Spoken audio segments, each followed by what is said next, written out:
All right, today we're breaking down some of Warren Buffett's timeless wisdom. Because let's be honest, the market right now feels more treacherous than ever.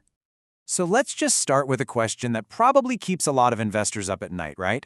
Especially with AI stocks going crazy and debt piling up. What if all that security you've worked so hard for could just, evaporate? Check out this number, 5.5 million%. That is Warren Buffett's staggering gains since 1965. And it's just this incredible testament to how calm, cool-headed reason can deliver, well, insane results, especially when everyone else is caught up in a madhouse of market mania. And right now, as we're all kind of teetering on the edge of what feels like a potential major correction, his perspective is, well, it's more valuable than ever. So we're going to unpack 4 key warnings that come from the source material, and then the 4 lifelines he offers to help us survive them. Okay, so first up, the source material points to a couple of really chilling signs that the market might be dangerously overvalued. And the first one? It's a massive, massive mountain of debt. You see, for the last 30 years or so, borrowed money has been pumping up stock prices, way beyond any real, genuine growth. And what that's done is create this incredibly fragile, well, house of cards. I mean, just look at this widening gap. This isn't just some abstract chart with numbers on it. This represents real people gambling with money they owe. And that's a strategy that Buffett has, warned against his entire career. And his solution to this? Well, it requires a complete shift in how you think about all this. You've got to stop watching the price ticker every second and start actually understanding the business behind the stock.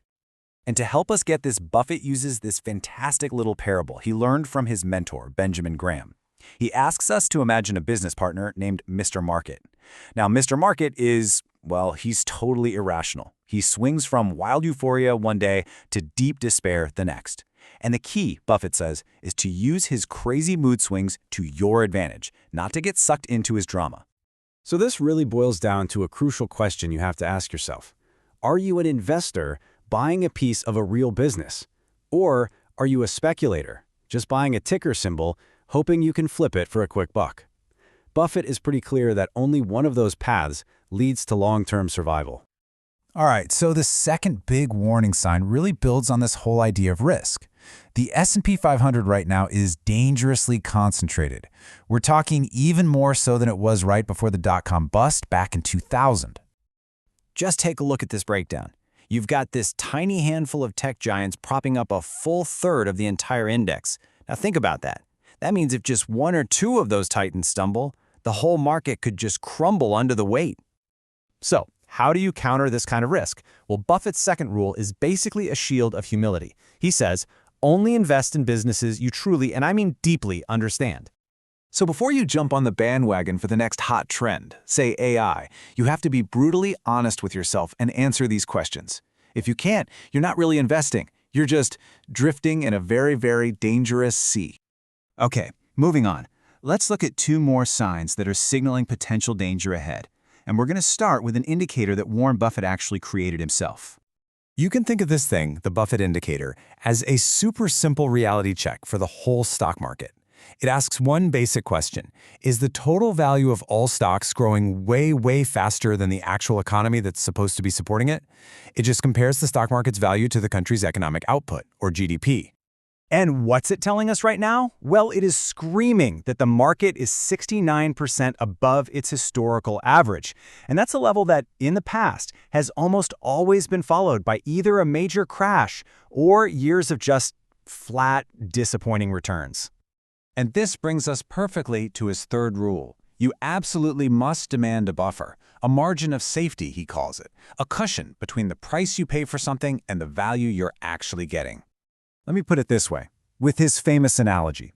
Imagine you're driving a 9,800-pound truck. Would you drive it over a bridge that's rated for 10,000 pounds? If that bridge was hanging over the Grand Canyon? No way, right? You'd want a much, much bigger margin of safety. The exact same logic applies to your investments, especially when the market is flying this high. Okay, the final danger sign the source highlights is something we see all around us.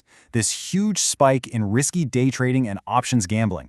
People are treating the stock market like a casino where we know something like 90% of the players end up losing their money.